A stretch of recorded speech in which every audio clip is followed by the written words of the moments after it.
नमस्कार, स्वागत है आप सबका। आप देख रहे हैं प्रिय रंजन भारती रिपोर्ट्स। मैं प्रिय रंजन भारती। केरल के स्थानीय निकाय चुनाव में भारतीय जनता पार्टी ने यानी एनडीए ने बड़ी धमक के साथ अपनी एंट्री कर दी है। हालांकि एंट्री तो पहले भी विधानसभा चुनाव में हो चुके थे, जब भारतीय जनता पार्टी ने यहाँ कुछ सीटें जीती पिछले चुनाव में। लेकिन इस बार स्थानीय निकाय चुनाव में बीजेपी ने हैरान कर देने वाला प्रदर्शन किया है। राज्य की राजधानी तिरुवनंतपुरम में भारतीय जनता पार्टी ने निगम पर जीत हासिल कर ली है। भागवा पार्टी के लिए यह एक बड़ा ही अनपेक्षित सफलता की तरह देखा जा रहा है। सबसे महत्वपूर्ण बात यह है कि भाजपा ने तिरुवनंतपुरम नगर निगम के चुनाव में 101 में से 50 वार्डों में जीत हासिल की। सत्तारूढ़ एलडीएफ केवल 29 और कांग्रेस की अगुवाई वाला यूडीएफ 19 सीटों पर सिमट कर रह गया, जबकि 2 सीटें निर्दलीयों के खाते में गई है।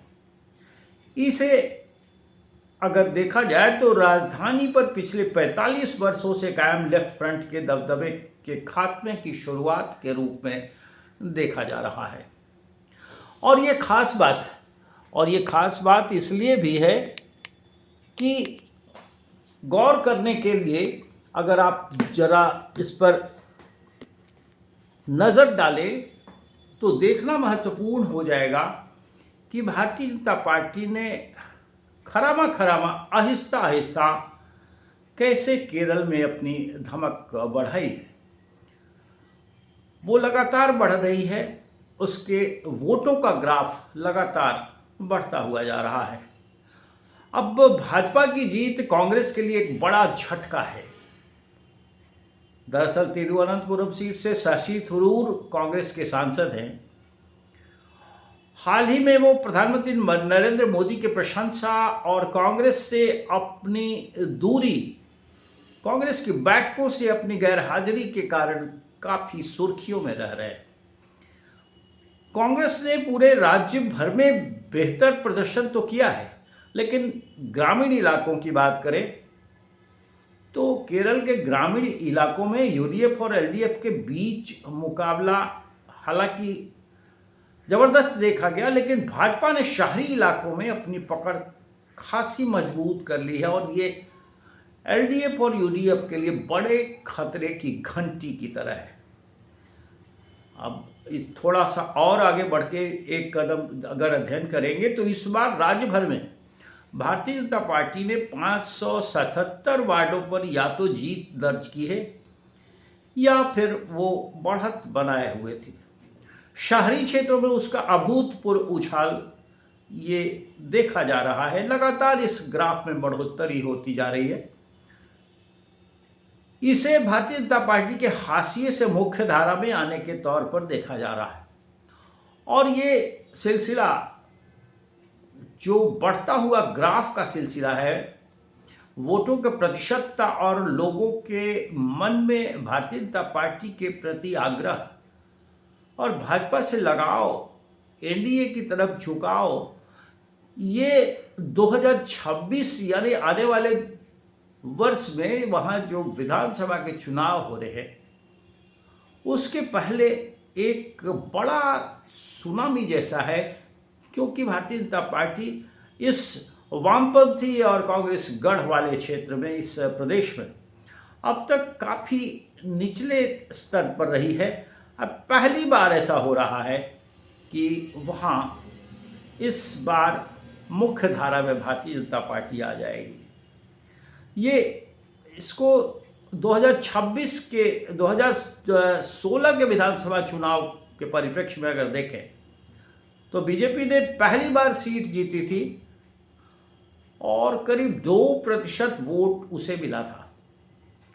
2024 के लोकसभा चुनाव में एनडीए का वोट प्रतिशत बढ़कर 19 हो गया। हालांकि वो इस पार्टी ने धीरे धीरे अपने कदम तो बढ़ाए, अब 2021 में भाजपा ने कोई सीट नहीं जीती थी वहाँ, लेकिन वोट प्रतिशत में इजाफा हुआ था। वह 12% तक हो गया था। इसी तरह 2019 के लोकसभा चुनाव में बीजेपी को करीब 13% वोट मिले थे और राजधानी में वह यानी तिरुवनंतपुरम में वह दूसरे नंबर पर थी। 2024 के लोकसभा चुनाव की अगर बात करें तो पार्टी ने पहली बार त्रिशूल सीट पर अपनी जीत दर्ज की। इस चुनाव में अकेले बीजेपी का वोट शेयर बढ़कर करीब 13% से 16.68% तक पहुंच गया था। अब भाजपा स्थानीय निकाय चुनाव में भी धीरे धीरे अपनी पकड़ मजबूत करके शानदार प्रदर्शन के बतौर सामने आ गई है। 2020 के निकाय चुनाव में पार्टी ने एक नगर पालिका सीट जीती थी। ऐसे में पार्टी का यह सबसे बेहतरीन प्रदर्शन माना जा रहा है। इस बेहतरीन प्रदर्शन के तरह तरह के कयास लगाए जा रहे हैं। इसे लेकर के कहा जा रहा है कि शशि थरूर ने भारतीय जनता पार्टी और प्रधानमंत्री नरेंद्र मोदी के प्रति जो अपने आग्रह बढ़ाए उसे लेकर ऐसा है। हो सकता है, इस बात से इनकार नहीं किया जा सकता, लेकिन केरल भी भारत का हिस्सा है और पूरे भारतवर्ष में अगर गौर करें तो एनडीए के प्रति भारतीय जनता पार्टी और खासकर प्रधानमंत्री नरेंद्र मोदी के ऑरा के प्रति लोगों का लगाव, लोगों का आकर्षण हर क्षेत्र में बढ़ता जा रहा है और वो जो विरोधी हैं उनके लिए मुसीबत और उनके लिए सबसे ज़्यादा खतरनाक संकेत भी पैदा करता है। हालांकि मोदी के आलोचक लगातार पीट कर उन्हें बुरा भला कहते रहे हैं, लेकिन इससे कोई फर्क नहीं पड़ता। एक नैरेटिव है, एक पूरा संज्ञात्मक लहजे में वो टिप्पणियां करते हैं। इसके बावजूद कहा जाता है कि जब भी किसी की आलोचना खास तौर पर चिन्हित करके की जाती है तो उसके चाहने वालों को कोई फर्क नहीं पड़ता। चाहने वालों को फर्क इतना जरूर पड़ता है कि उसकी तीव्रता, उसकी चाहत की तीव्रता और बढ़ जाती है। कमोबेश मोदी के आलोचकों को ये सीखने का एक अच्छा सूत्र वाक्य हो सकता है, लेकिन वो सीखना नहीं चाहते। केरल के उदाहरण ने ये साफ कर दिया है कि जहां वामपंथी गढ़ था और जहां कांग्रेस का पताका लहराता था, वहां भी अब मोदी का डंका बजता नजर आ रहा है। प्रधानमंत्री नरेंद्र मोदी ने केरल की जनता और खासकर तिरुवनंतपुरम की जनता को इसके लिए बधाई दी है।